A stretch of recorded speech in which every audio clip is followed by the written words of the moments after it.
El Port de la Selva es un pequeño...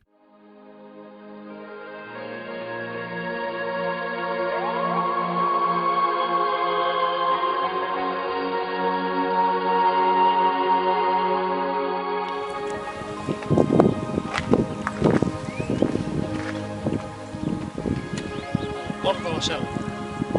Aquí comencem el camí de Sant Jaume, que va des del Port de la Selva fins a Montserrat.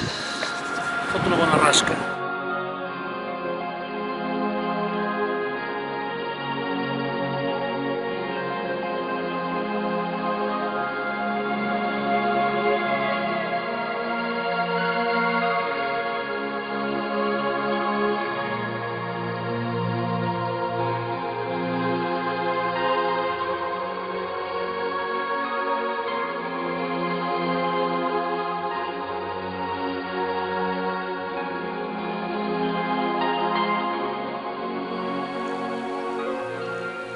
Avui, per ser el primer dia, és que el fem ràpid. El camí comença per aquest corriol que va de Sant Pere, va del Port de la Selva fins a dalt al monestir de Sant Pere. És una bona pujada d'uns 6 quilòmetres, és el que estem fent ara, i hem d'anar per allà dalt. Després ja està, el camí és molt bo.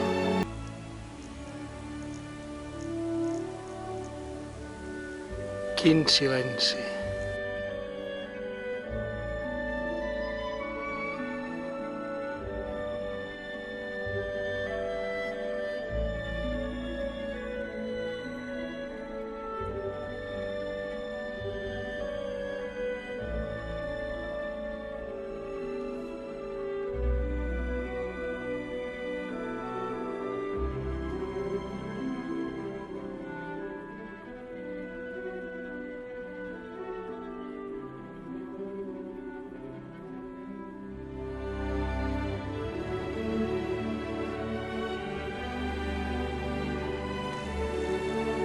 Estem arribant al monestir de Sant Pere de Roda i hem pujat un desnivell de gairebé 500 metres.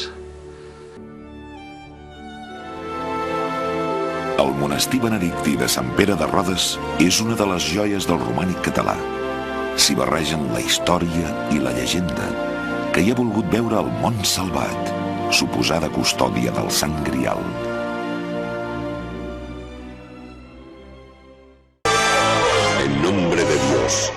Yo, Tasio, y mi amada mujer Isblanda, considerando nuestros pecados y temerosos de la ira del juicio eterno, para merecer el perdón del tribunal de Cristo y por el alma de todos mis familiares y de los hijos e hijas que Dios me ha dado, hacemos concesión y donación al monasterio que fue fundado en honor de Dios y de San Pedro, de todas nuestras propiedades y la larga lista de ricas pertenencias que adjunto, y dejando a mi hijo Hildesindo, que sea librado abad de este monasterio de San Pedro.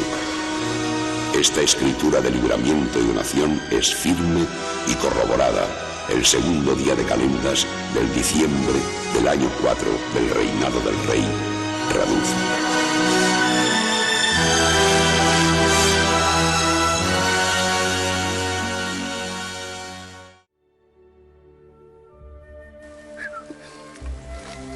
Bueno, farem la primera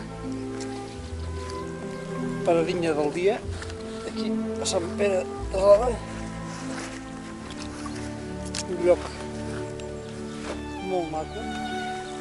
Estic gaudint d'uns moments molt macos de silenci. Aquí han vingut durant la història milers i milers de pelegrins. Ara encara hi arriben. Però abans com eren els pelegrins? Per què venien a Sant Pere? El pelegrí medieval era gent que es llançaven als camins amb l'objectiu de fer un llarg viatge fins a un lloc sagrat, un santuari realment important. I tot es feia per devoció vers la divinitat i per arribar a aquests santuaris, aquests llocs especials que han estat sagrats, podem dir, des de la nit del temps. Però clar, què oferien? Què els hi donaven? Per què venia un pelegrí fins aquí? El seu objectiu eren les relíquies, perquè la relíquia tenia la capacitat de perdonar els pecats, de netejar l'ànima. I llavors això era una garantia pel més enllà, perquè tenien molta por a morir en pecat. Llavors, poder desfer-se dels pecats que s'havien anat cometent al llarg de la vida era un procés curatiu.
Ara anem baixant per aquest corriol fins al Pla.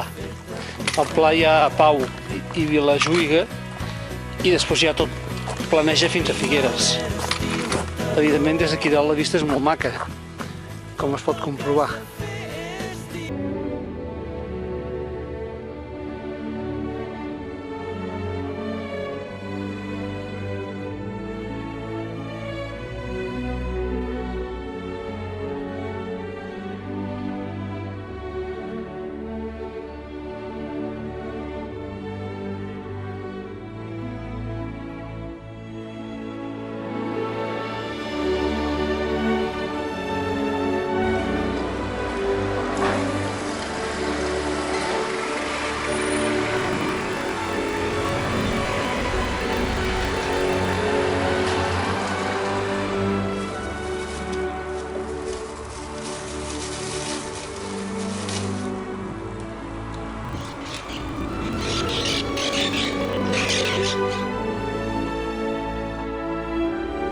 El casc antic de Peralada ens rememora la seva importància en èpoques passades.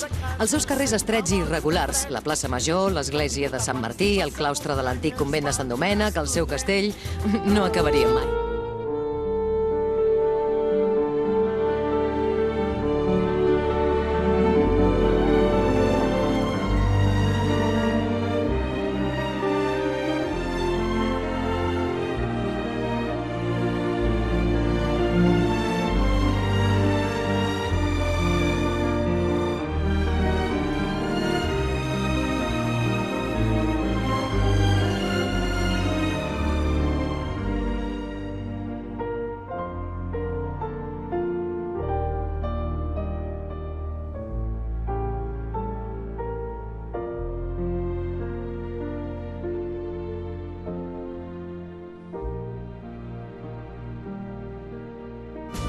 El seu nucli, sempre concorregut, és un centre comercial de primer ordre amb una amplíssima oferta de serveis.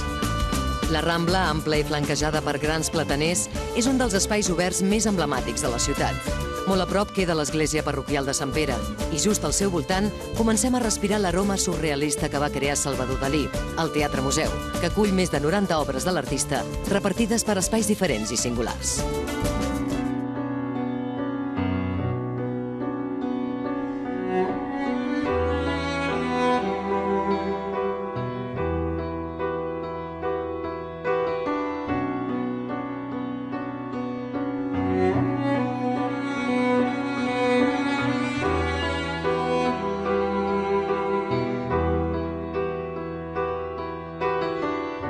Dalí se desdibuja, tirita su burbuja al descontar latidos.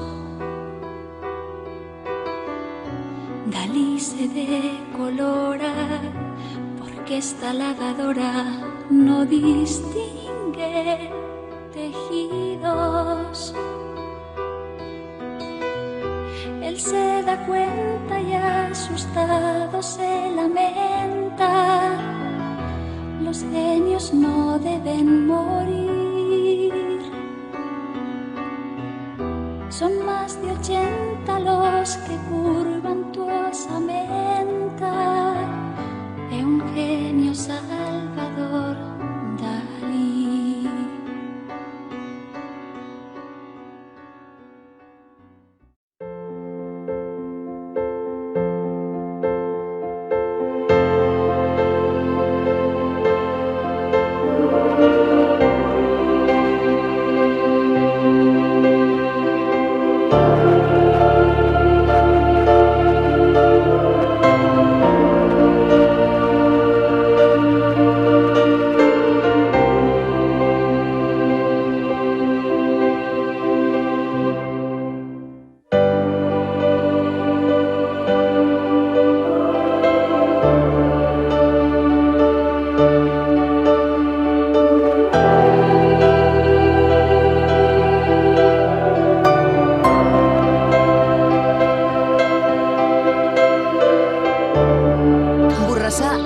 empordanesa de gran importància històrica.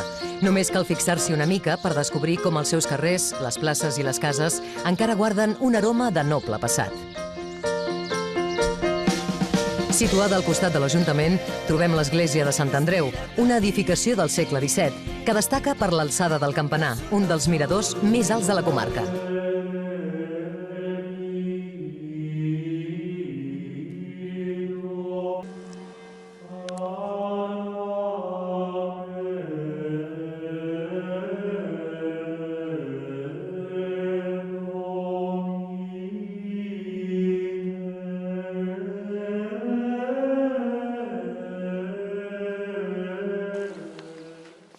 No sé què quan camines i aquest posat mig despenjat esquinxarxen estels. Un tarannà que no estimen els nous cretins capdills d'un ordre corroït i vell. Però aquesta llum dels teus ulls omple de fars l'horitzó i encega els llocs que cada nit vigilen la llibertat encadenada lliure, sempre lliure. Un dels pobles que es divisen des de la torre de l'església és Creixell, un petit nucli rural que pertany a Borrassà i que apareix als ulls del caminant com un senzill carrer en contínua baixada.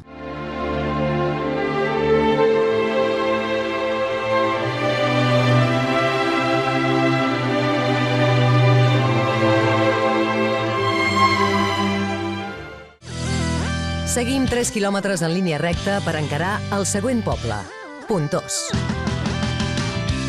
Un indret rural on es respira serenor i molta calma. Pels voltants de la plaça Major s'aixequen antics casalots que ens segueixen demostrant l'important passat nobiliari de la zona. Quan surts a medita Ens trobem en una petita capital de comarca famosa pel seu mercat setmanal. Elaboradors i parades tradicionals omplen els carrers de gent que aprofita per adquirir productes de primera qualitat. Més enllà de la plaça, descobrim carrerons estrets, cases de pedra i una església parroquial que amaga un retaule molt especial, el Crist del Fluvià, una obra realment sorprenent feta per la mà colorista d'en Josep Ministral.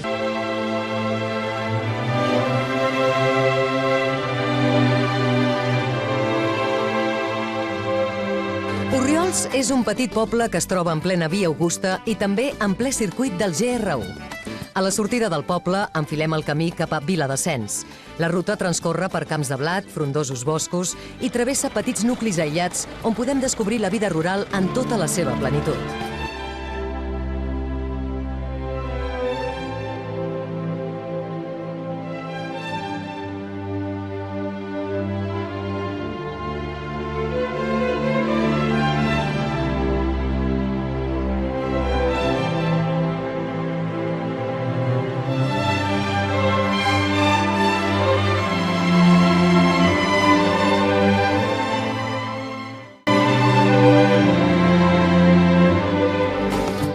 Val la pena perdre una estona per descobrir aquesta població, ja que conserva l'essència medieval al llarg de tot el seu casc i també perquè aquí trobem una de les joies d'aquesta etapa, el Priorat de Santa Maria de Cervià, un monestir del segle XIII, del qual destaca el seu singular claustre romànic.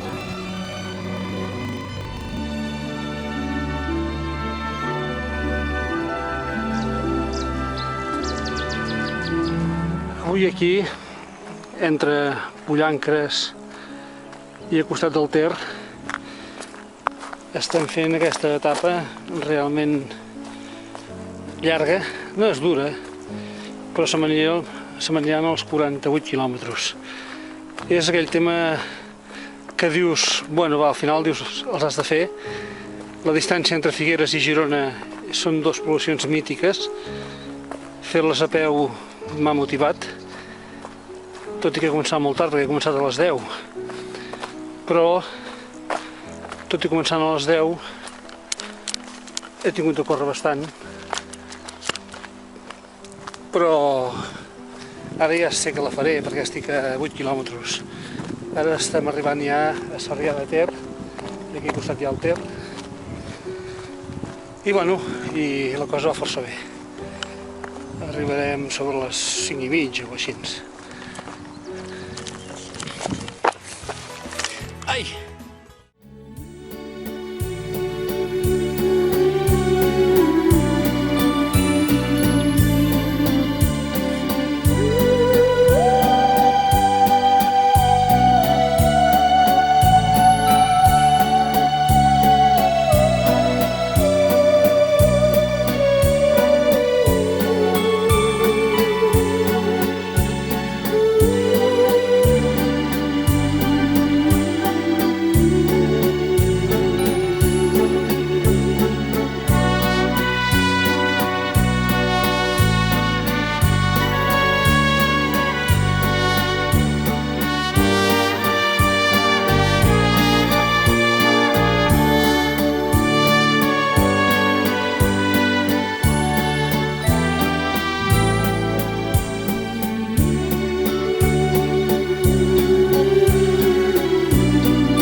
Avui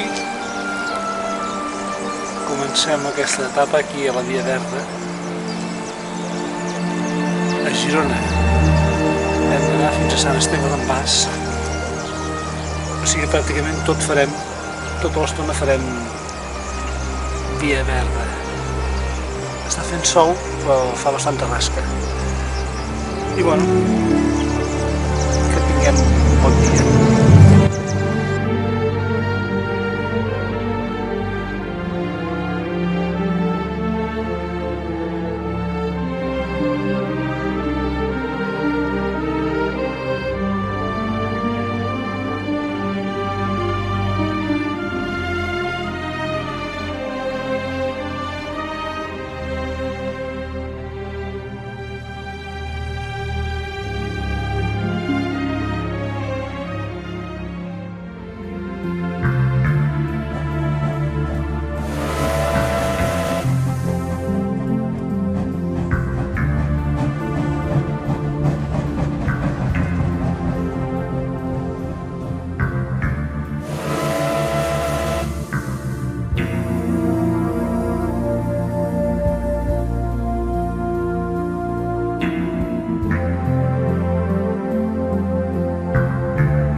La vía verde, como antaño hacía el tren, acerca a la gente del interior hasta el mar. Un tren con un ancho de vía peculiar, 75 centímetros, que funcionó los últimos años explotado por Feve. Los viajeros son también muy tolerantes y jamás se les ocurre protestar si el carrilero se retrasa, pues comprenden que se llevaría tal disgusto que sus émbolos se desagarrotarían. Entrañable y sensible criatura de metal, muy querida por todos aquellos a los que conectaba con el mundo azul de la costa más luminosa. En 1969, este querido tren de vía estrecha fue clausurado.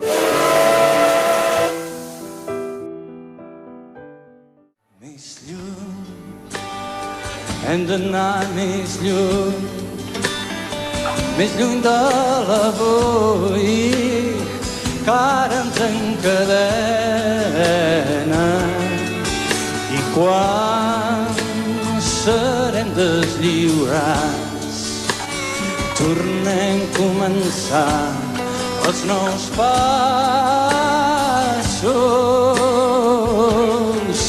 Més lluny, hem d'anar més lluny dels arbres caiguts que ara ens empresonen.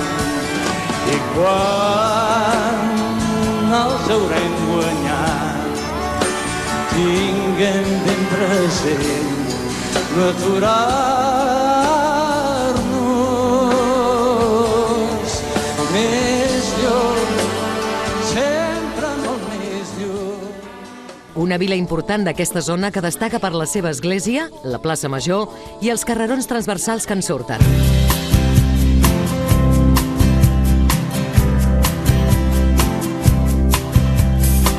Ara que la nit s'ha fet més llarga,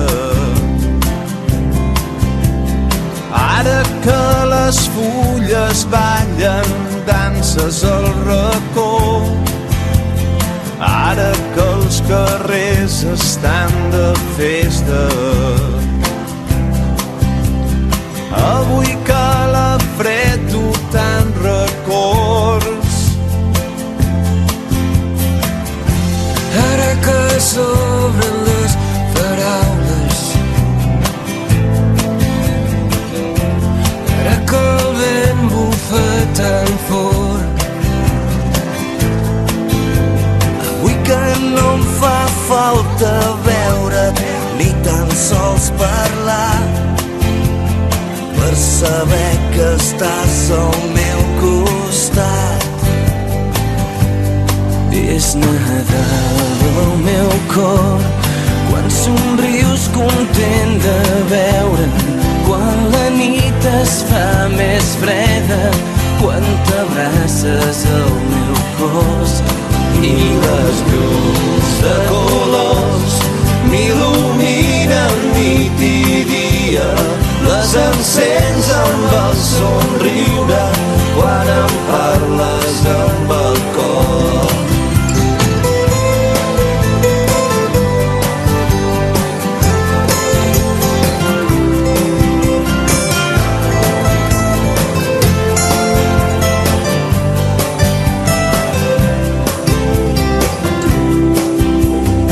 És el buit que deixes quan t'aixeques, és el buit que es fa a casa quan no hi ha ningú. Són petits detalls tot el que em queda, com queda el jersei i un cabell llarg.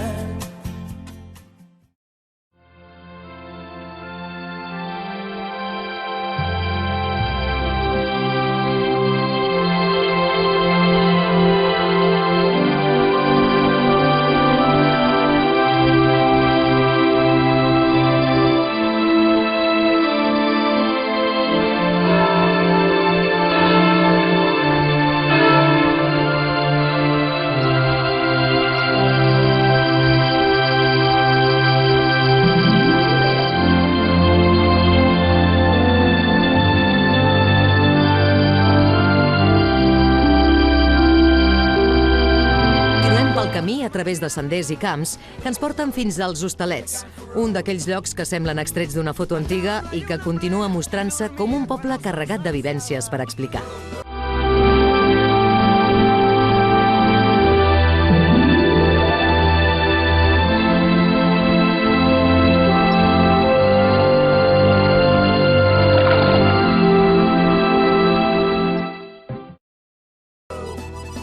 La millor manera per arribar fins al següent punt del mapa és agafar l'antic camí ral d'Olot a Vic, que passa pel Molí Vell.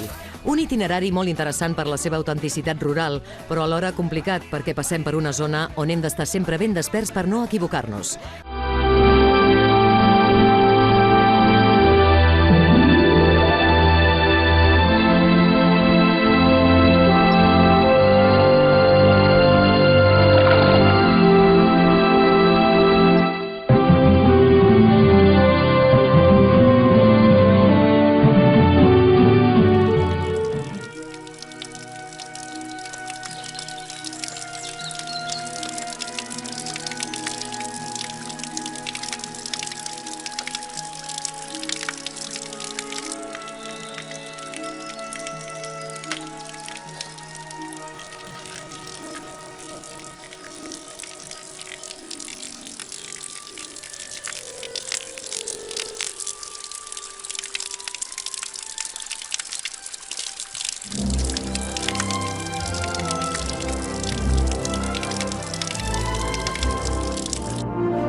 ser així, Cantonigró semblaria més aviat un poble dels Alps, però no ho és.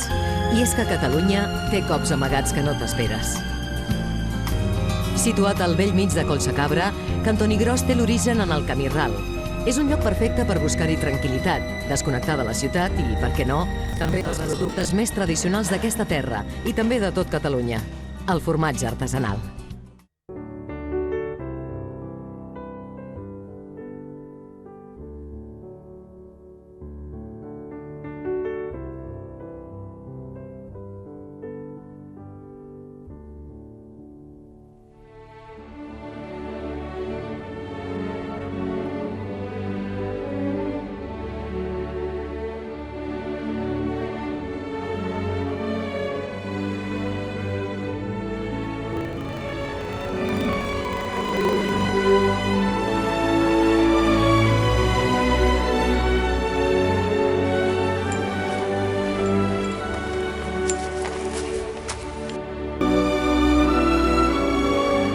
Un poble de tradició industrial que destaca perquè el riu Ter hi passa pel mig partint-lo de manera espectacular. Un lloc que va veure néixer l'any 1929 un dels poetes més destacats de la literatura catalana, Miquel Martí i Pol, un escriptor influent que va deixar una gran empremta i que serà recordat per sempre com el poeta del poble.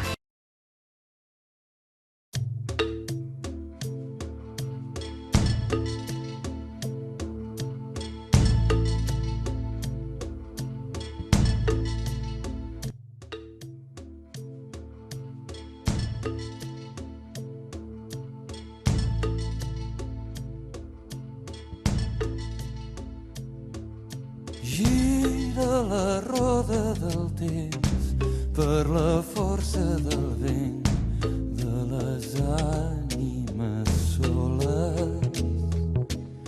Gira mentre seguirem demanant a un estel la mateixa resposta.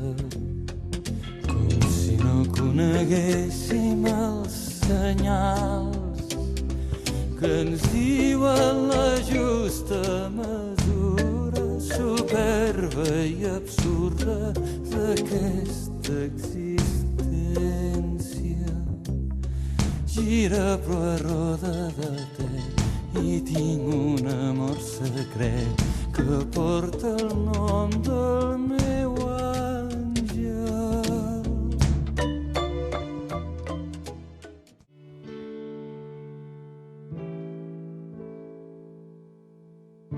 Quan el vent em recansa, deixa la tarda i fuig, i al minvant del capvespre els vells records s'endú. La capital d'Osona és una ciutat digna de veure. El seu casc antic, tot zona de vianants, encara conserva l'estructura medieval i conté un ampli conjunt d'edificis i monuments que no ens podem perdre. A més de les places i carrerons, podem gaudir del Museu Episcopal, d'antics palaus i cases modernistes, de la impressionant catedral amb els frescos de Josep Maria Sert i fins i tot d'un antic temple romà que es va descobrir per casualitat.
que ets, potser un animal salvatge. Manresa és una de les visites imprescindibles de la ruta. Situada al centre neuràlgic del territori català, sempre ha estat considerada una cruïlla de comunicacions per al país i un punt de confluència social i cultural. De fet, és una ciutat marcada pels moments més representatius de la història de Catalunya i així es mostra en el seu atractiu casc urbà, tota una joia des del punt de vista turístic i patrimonial que converteix una passejada pel centre en un espectacle visual realment variat, on podem optar per rutes que abracen tota la història.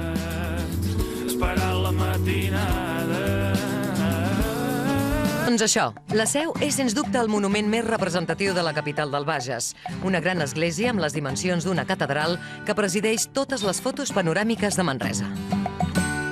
Una visita imprescindible perquè quan entres en un lloc amb tanta història, a vegades poden passar coses realment inesperades.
Teves mans un tros de fang, tu no saps com em fas. El nucli de la població, situat a sobre d'un turó, queda separat del camí que transcorre per la urbanització Mas Planoi. Agafem una pista sense asfaltar que surt en direcció a Marganell, que coincideix amb el GR4, i entrem en el bosc a través d'un passeig molt recomanable. Cada vegada som més a prop de Montserrat. La seva imatge ens acompanya mirem on mirem i ens serveix de guia per no perdre mai la bona senda. No estem fent el camí de les estrelles? Doncs la silueta de Montserrat és la nostra estrella polar. Tu no saps